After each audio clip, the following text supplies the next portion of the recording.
Bonjour amis poissons, bienvenue sur Mystère Tarot pour votre guidance du mois d'octobre. J'espère que vous allez bien, je suis ravie de vous retrouver. Ce mois-ci, j'ai une nouveauté à vous proposer, c'est un nouveau mode de tirage qui permet ici de voir ce qui freine, ce qui bloque votre évolution, votre succès, votre réussite ou votre réalisation. Je vais utiliser le tarot Oshozen et le tarot de Marseille. Nous allons observer quels sont les messages qui vont ressortir au niveau des causes conscientes de ce qui vous freine et les causes inconscientes. Ensuite, on va regarder les stratégies à mettre en place pour se libérer de ça. Et sur l'extension que vous retrouverez sur mon site internet voyancemaria.fr, je vous donnerai un mantra de guérison. Alors, n'hésitez pas, si cette guidance vous a plu, à liker, à commenter, à partager. Si cette guidance ne résonne pas en vous, n'hésitez pas à aller voir votre signe ascendant. Et puis n'hésitez pas à me faire part de vos commentaires, même si vous n'avez pas aimé. Moi, je suis ouverte à la critique bienveillante, puisqu'elle permet de se remettre en question et de s'améliorer. Donc, il n'y a pas de souci. S'il y a des choses qui vous plaisent pas, que vous aimeriez voir autrement, ou si vous avez des suggestions, écoutez, je suis ouverte. Voilà, allez, on va commencer à regarder ce qui se passe pour vous au niveau des causes conscientes. Donc avec le tarot Oshozen, nous avons sur cette ligne des causes conscientes l'amitié, la maturité, la guérison, la schizophrénie, la politique. Regardons plus en détail le message de chaque carte. L'amitié souligne ici que vous avez certainement manqué d'amour, d'affection, ce qui a pu développer une dépendance affective, ou ce qui a pu également vous amener à vous lier aux autres davantage par peur que par affection. Il semblerait que les séparations soient un déchirement et une source de souffrance pour vous. Ensuite, nous avons la maturité. Elle souligne un manque de lâcher-prise, une difficulté à laisser le cours naturel faire son œuvre, ce qui vous amène à déployer beaucoup d'énergie pour un résultat qui ne répond pas toujours à vos attentes. Ne soyez pas trop pressés. Nous avons la guérison. Elle indique que vous portez en vous des blessures profondes et que ces blessures, vous les portez avec votre ego. Ce message vous invite à prendre conscience de vos plaies et de cesser de tourner le couteau dans la plaie, mais de plutôt les aider à se refermer. Vos blessures ne peuvent guérir que si vous allez jusqu'à ses racines. Moins vous serez cérébral et plus vite la plaie guérira. Ne vivez pas dans votre tête. Nous avons à présent la schizophrénie. Elle indique un conflit intérieur qui entraîne peine et souffrance et qui est lié à l'indécision et le dualisme du mental qui entrave la capacité à faire un choix. Ne pas choisir par peur de faire un mauvais choix vous coince dans une situation et vous met dans une position inconfortable. La politique.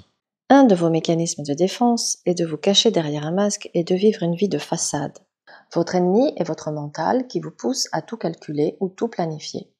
Le message indique également que vous avez été manipulé, humilié, on vous a détruit à petit feu et cela a pu provoquer un comportement d'auto-sabotage. Voilà pour les causes conscientes, nous allons à présent regarder avec le tarot de Marseille les causes inconscientes. Alors ici nous avons la justice, l'amoureux, l'impératrice, l'étoile et l'arcane sans nom.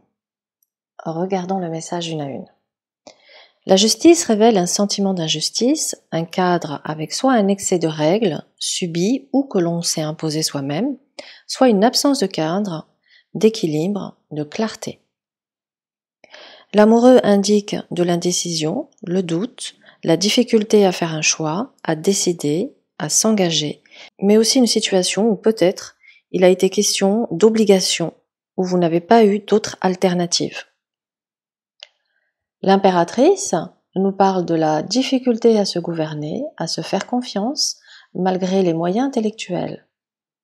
Elle accorde trop d'importance aux autres, elle accorde trop d'importance au regard des autres, et ne sait pas dire non par crainte de décevoir.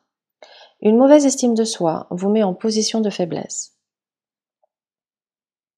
L'étoile est généreuse, elle donne tout ce qu'elle possède. Vous avez donc une tendance à vous plier en quatre pour les autres, à les faire passer avant vous, à donner de votre temps, de votre énergie, mais savez-vous recevoir?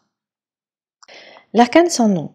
Elle indique ici la peur du changement, la peur de la perte, qui vous maintiennent dans des situations douloureuses et vous endurez le supplice jusqu'à l'épuisement total de votre énergie vitale.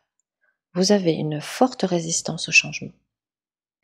Nous allons interpréter ici le message autrement et il y a ici une autre dimension qui se joue.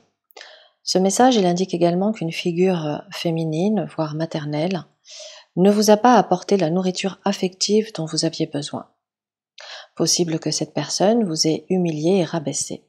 Je ressens également une préférence pour un autre enfant de la fratrie.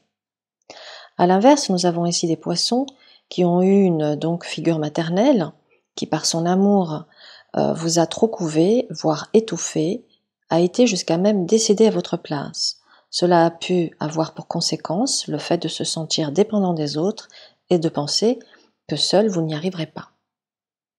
Donc voilà pour la partie des causes inconscientes. Nous allons maintenant regarder les stratégies à mettre en place pour se libérer de ça. En stratégie principale, nous avons le pendu, en stratégie annexe, la justice, l'ermite, le mat. Commençons par le pendu. Par la dimension et l'ouverture au spirituel, vous saurez transcender vos blessures et vous libérer de vos chaînes. La pratique de la méditation et du yoga vous sont préconisées. Le pendu vous pose 2 questions. Puis-je choisir mes contraintes? Que suis-je prêt à sacrifier? La justice invite à rechercher l'équilibre, la juste attitude, à développer de la méthode, de la rigueur, à définir vos propres règles, à affirmer vos vérités. Elle vous pose 2 questions. Suis-je capable de désobéir? Quel jugement me fait le plus souffrir? L'ermite invite à s'émanciper, à construire une identité propre sans référence aux autres, sans appartenance à un groupe donné ou à une classe sociale. Votre liberté passe par l'autonomie, le recueillement, la quête de vos lois et de votre équilibre. Il vous pose 2 questions. Est-ce que j'aime être seul? Qu'est-ce que je fais pour moi? Le mat suggère l'expérience de la liberté, de la solitude, de la marginalité. Il vous rappelle que vous êtes libre et qu'à tout moment, vous pouvez partir, repartir, changer de vie. Tout quitter et tout commencer. Il vous pose 2 questions. Suis-je capable de suivre mon chemin? Qu'est-ce qui me retient? Voilà, prenez vraiment le temps de répondre à ces questions car elles vont vous amener à des prises de conscience. Et comme on le sait, 50% de la guérison passe par la prise de conscience. Voilà, j'espère que cette guidance vous a plu, qu'elle va vraiment vous apporter des clés de compréhension. Je vous dis à très vite et n'hésitez pas à aller sur l'extension, sur mon site internet pour le mantra de guérison. Je vous souhaite un excellent mois. Au revoir.